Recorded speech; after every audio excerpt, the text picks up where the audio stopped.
প্রিয় দর্শক, আজ আমরা শুনব এক বিস্ময়কর ঘটনা। জান্নাতের নারীদের সর্দার হজরত ফাতিমা রাদিয়াল্লাহু আনহা এর আগে একজন সাধারণ কাঠুরিয়ার স্ত্রী জান্নাতে প্রবেশ করবেন, এমন কথা নিজেই নবীজি বলেছিলেন। একদিন হজরত মুহাম্মদ সাল্লাল্লাহু আলাইহি ওয়াসাল্লাম তার প্রিয় কন্যা হজরত ফাতিমা রাদিয়াল্লাহু আনহাকে ডেকে বললেন, হে ফাতিমা, মদিনায় এক কাঠুরিয়ার স্ত্রী থাকে। সে এমন একটি আমল করে যার কারণে সে তোমার আগে জান্নাতে প্রবেশ করবে। এ কথা শুনে ফাতিমা রাদিয়াল্লাহু আনহা বিস্মিত হয়ে বললেন, আব্বা জান, এটা কিভাবে সম্ভব? আমি তো জান্নাতের সমস্ত নারীর সর্দারিনী। আমার আগে অন্য কোনো নারী জান্নাতে প্রবেশ করবে, এটা কিভাবে হতে পারে? দয়া করে আমাকে সেই কাঠুরিয়ার স্ত্রীর ঠিকানা দিন, যাতে আমি দেখতে পারি সে কি এমন আমল করে যে আমার আগে বেহেশতে যাবে। তারপর রাসূল সাল্লাল্লাহু আলাইহি ওয়াসাল্লাম বললেন, ফাতিমা, আজ তুমি বাড়ি যাও, কিছুদিন পর আমি তোমাকে তার ঠিকানা জানিয়ে দেব। এভাবে কিছুদিন কেটে গেল। এদিকে ফাতিমা রাদিয়াল্লাহু আনহা অসুস্থ হয়ে পড়লেন। এদিকে অসুস্থতা, অন্যদিকে টানা 3 দিন তাদের ঘরে কোনো খাবার ছিল না। হজরত আলী রাদিয়াল্লাহু আনহুর কাছেও কোনো টাকা ছিল না। তখন ফাতিমা রাদিয়াল্লাহু আনহা তার স্বামীকে একটি কাপড় দিলেন, যা বিয়ের সময় রাসূল সাল্লাল্লাহু আলাইহি সাল্লাম তাকে উপহার দিয়েছিলেন। তিনি বললেন, হে আমার প্রিয় স্বামী, এই কাপড়টা অনেক বরকতময়। আমার ইচ্ছা নেই এটা বিক্রি করার, কিন্তু 3 দিন হলো ঘরে কোনো খাবার নেই। তুমি এটা বাজারে নিয়ে যাও এবং বিক্রয় করে কিছু খাবার নিয়ে আসো। হজরত আলী রাদিয়াল্লাহু আনহু বাজারে গিয়ে কাপড়টি অনেকের কাছে দেখালেন, কিন্তু পুরনো হওয়ার কারণে কেউ কিনতে চাইল না। তখন আলী রাদিয়াল্লাহু আনহু দুঃখ ভরা মন নিয়ে আল্লাহর কাছে দোয়া করলেন, হে আল্লাহ, আজ 3 দিন হলো নবীর প্রিয় কন্যা ফাতিমা ও আমার সন্তান হজরত হাসান ও হুসাইন না খেয়ে আছে। যদি আমি এই কাপড় বিক্রি করতে না পারি, তবে আজও তারা ক্ষুধার্তই থাকবে। হে আল্লাহ, কোনো ক্রেতা পাঠিয়ে দিন। আল্লাহ তাআলা হজরত আলী রাদিয়াল্লাহু আনহুর দোয়া সঙ্গে সঙ্গে কবুল করে নিলেন। ঠিক তখন একজন লোক এলেন। তিনি কাপড়টি 6 দিরহামে কিনলেন। তিনি 6 দিরহাম হাতে পেলেন। তারপর আল্লাহ তাআলা আবারও ফেরেশতা পাঠালেন হজরত আলী রাদিয়াল্লাহু আনহুকে পরীক্ষা করার জন্য। বললেন, তোমরা হজরত আলীর কাছে গিয়ে সেই 6 দিরহাম চেয়ে দেখো তিনি দেন কিনা। একজন ফেরেশতা ভিক্ষুক সেজে হজরত আলীর কাছে এলেন এবং বললেন, হে আল্লাহর বান্দা, আমি এবং আমার স্ত্রী সন্তান বহুদিন ধরে না খেয়ে আছি, আমাকে সাহায্য করো। হজরত আলী রাদিয়াল্লাহু আনহু মনে মনে ভাবলেন, 3 দিন ধরে আমার স্ত্রী ও সন্তান ক্ষুধার্ত, আজও খাবার আনতে পারছি না, কিন্তু আল্লাহর এক বান্দা যদি সাহায্য চায় এবং আমি যদি তাকে সাহায্য করি, আল্লাহ আমাকে উত্তম প্রতিদান দিবেন। এই বলে তিনি তার সেই 6 দিরহাম সেই ভিক্ষুককে দিয়ে দিলেন। তারপর আল্লাহর পক্ষ থেকে আবার পরীক্ষা শুরু হলো। আরেক ফেরেশতা এক লাল ঘোড়া নিয়ে এসে বলল, হে আলী, তুমি কি এই ঘোড়াটি কিনবে? দাম 100 দিরহাম। তখন আলী রাদিয়াল্লাহু আনহু বললেন, আমার কাছে কোনো দিরহাম নেই, আমি কিভাবে ঘোড়াটি কিনব? তখন লোকটি বলল, আমি এটা বাকিতে বিক্রয় করব। তুমি এটা নিয়ে ব্যবসা করবে। ব্যবসায় লাভ হলে তুমি আমার পাওনা দিরহাম বুঝিয়ে দিবে। অনেক চিন্তা ভাবনা করে আলী রাদিয়াল্লাহু আনহু ঘোড়াটি 100 দিরহামে বাকিতে কিনে নিলেন। তারপর তিনি সেই ঘোড়া নিয়ে বাজারে গেলেন। সেখানে আরেক ফেরেশতা এসে 160 দিরহামে ঘোড়াটি কিনে নিল।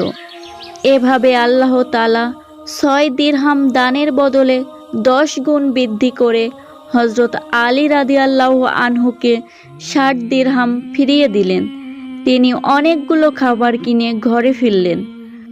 অনেকগুলো খাবার দেখে হজরত ফাতিমা রাদিয়াল্লাহু আনহা অবাক হয়ে আলীকে জিজ্ঞাসা করলেন, আমি তো তোমাকে শুধু একটি পুরনো কাপড় দিয়েছিলাম, তার দামে এত খাবার কেনা সম্ভব নয়। তুমি এই টাকা কোথা থেকে পেলে? সত্যি কথা বলো, তারপরে ঘরে প্রবেশ করো। এ কথা শুনে হজরত আলী রাদিয়াল্লাহু আনহু বললেন, শোনো, তোমার স্বামী আলী কখনো হারাম পথে অর্থ উপার্জন করে না, সব কিছু হালালভাবে এসেছে। কিন্তু ফাতিমা রাদিয়াল্লাহু আনহা তখনও বিশ্বাস করতে পারছিলেন না। তারপর কয়েকদিন পর রাসূল সাল্লাল্লাহু আলাইহি ওয়াসাল্লাম তাকে আবার ডাকলেন এবং বললেন, ফাতিমা, তুমি কি সেই কাঠুরিয়া স্ত্রীকে দেখতে চাও?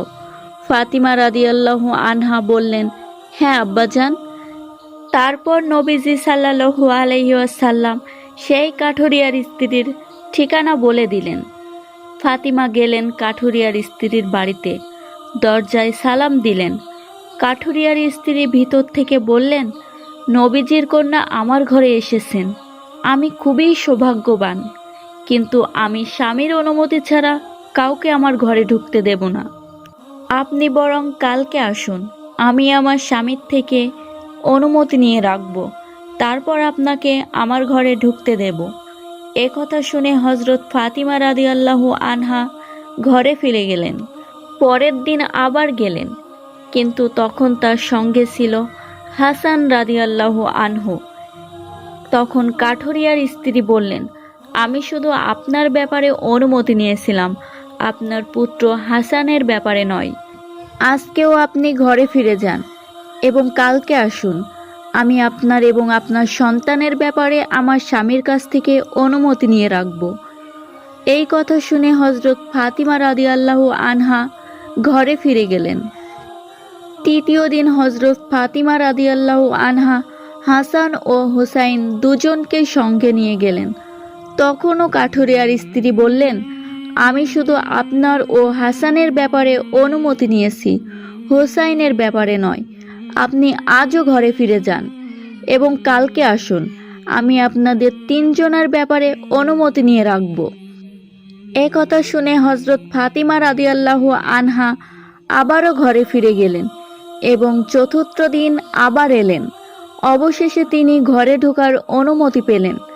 ঘরে ঢুকেই ফাতিমা দেখলেন কাঠুরিয়ার স্ত্রী বসে আছেন, পাশে পানি, একটি দড়ি আর একটি লাঠি রাখা আছে। ফাতিমা রাদিয়াল্লাহু আনহা জিজ্ঞাসা করলে, এগুলো কেন রেখেছো? কাঠুরিয়ার স্ত্রী তখন বললেন, আমার স্বামী যখন বন থেকে ফিরে আসবেন, হয়তো তাকে উজু বা পানির দরকার হবে। আমি চাই না তিনি পরিশ্রম করে এসে পানি আনুক, তাই আমি আগে থেকেই পানি প্রস্তুত করে রাখি। আর যদি কোনো কারণে তিনি আমার উপর রাগ করেন ও শাস্তি দিতে চান, তবে লাঠি ও দড়ি লাগবে। আমি চাই না তিনি এসব খুঁজে কষ্ট পান, তাই এগুলো সামনেই রাখি। এ কথা শুনে ফাতিমা রাদিয়াল্লাহু আনহা বিস্মিত হলেন। তিনি সেখান থেকে ঘরে ফিরে এলেন। পরে তিনি তার বাবা রাসূল সাল্লাল্লাহু আলাইহি ওয়াসাল্লামকে পুরো ঘটনা খুলে বললেন। রাসূল সাল্লাল্লাহু আলাইহি ওয়াসাল্লাম তখন তার কন্যা ফাতিমাকে বললেন, হে ফাতিমা, তুমি দেখেছো সে কতটা স্বামীনিষ্ঠা ও অনুগত্যশীল? আর তোমার স্বামী আলী রাদিয়াল্লাহু আনহু যখন খাবার নিয়ে ঘরে এসেছিল, তখন তুমি তাকে সন্দেহ করেছিলে, অথচ আলী রাদিয়াল্লাহু আনহু এর প্রত্যেকটি কাজ আল্লাহর রহমতেই হয়েছিল। আল্লাহ তার ফেরেশতাদের মাধ্যমে সেই কাপড় ও লেনদেনকে জান্নাতে সংরক্ষণ করেছেন। কিয়ামতের দিন তুমি জান্নাতে প্রবেশ করবে সেই ঘোড়ায় চড়ে, আর তার লাগাম হবে সেই কাপড় দিয়ে, আর সেই লাগাম ধরে থাকবে ওই কাঠুরিয়ার স্ত্রী। এজন্য সে তোমার আগে জান্নাতে প্রবেশ করবে। প্রিয় বন্ধুরা, এই কাহিনী থেকে আমরা একটি মহামূল্যবান শিক্ষা পাই। স্বামী স্ত্রীর সম্পর্ক বিশ্বাস ও অনুগত্যের ভিত্তিতে গড়ে ওঠে। স্ত্রী যদি স্বামীকে সম্মান করে, আনুগত্য করে এবং খেদমতকে ইবাদতের অংশ মনে করে, তবে আল্লাহ তাআলা তার মর্যাদা অসীম উচ্চে পৌঁছে দেন। আর স্বামীরও উচিত ধৈর্য, ত্যাগ ও দানের মাধ্যমে পরিবারের জন্য রিজিক সংগ্রহ করা এবং আল্লাহর উপর ভরসা রাখা।